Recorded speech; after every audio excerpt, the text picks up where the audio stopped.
उस वक्त की बात है। एक दिन गौतम बुद्ध धन की प्रचार करने के लिए वैशाली नगर में जा रहे थे। वे अभी थोड़ी दूर ही आगे गए थे कि उन्हें देखा कि वैशाली नगर के कुछ सैनिक भागते हुए एक लड़की के पीछा कर रहे थे। वह लड़की बहुत ही डरी हुई थी। वह एक कुएं के पास जाकर खड़ी हो गई और वे हंफने लगी। उसे जोरों से प्यास लगी थी तो उसे पानी पीना था। गौतम बुद्ध ने ये सब देख रहे थे। फिर उन्होंने उस लड़की को अपने पास बुलाया और कहा कि तुम उस कुएं की पानी निकालकर स्वयं भी पियो और हमें भी पिलाओ। उतने ही देर में वे सैनिक वहां पहुंच गए। भगवान बुद्ध ने अपने हाथ के संकेत से उस सैनिक को रोका और कहा। फिर उसे बालिका ने गौतम बुद्ध से कहा कि महाराज, मैं एक अछूत हूँ। मैं इस कुएं से पानी निकालना तो जल प्रदूषित हो जाएगा। मैं आपको कैसे पिला सकती हूँ। भगवान बुद्ध ने उसे फिर से कहा, बैठो, मुझे बहुत जोर की प्यास लगी है। पहले तुम मुझे पानी पिलाओ।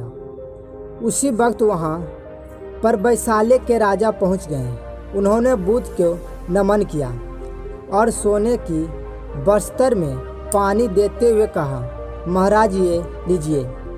केवड़े और गुलाब के सुगंधित पानी आपके लिए ही है। लेकिन बुद्ध ने उस पानी को लेने से इनकार कर दिया और कहा कि हम इस बालिका के से पानी ही पिएंगे।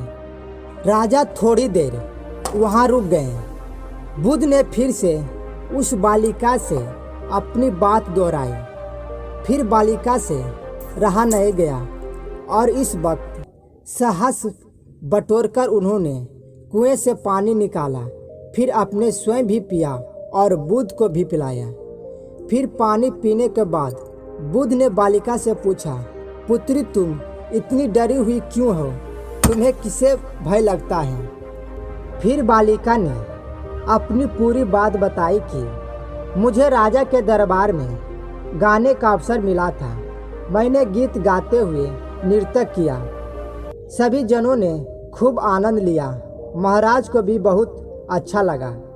फिर उन्होंने अपनी माला मुझे भेंट की।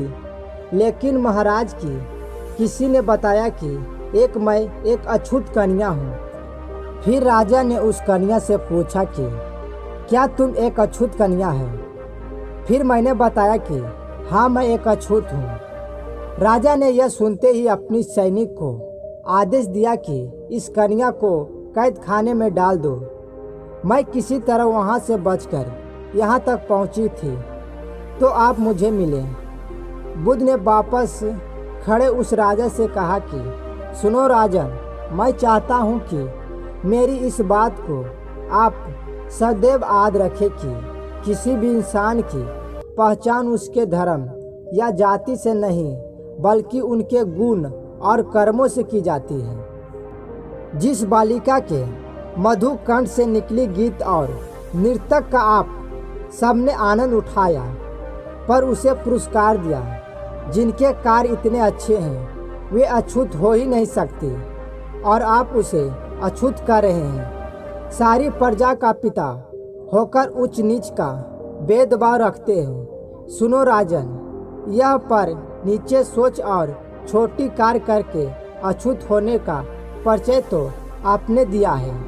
इसलिए मेरी नज़रों में वह कन्या नहीं बल्कि आप अछूत हैं। वैशाली नरेश को अपने इस कार्य से घिन होने लगी और वह पछताते हुए फिर वह गौतम के चरणों में गिर पड़े और क्षमा मांगने लगे और कहा कि आपके इस बात को मैं सदैव याद रखूँगा।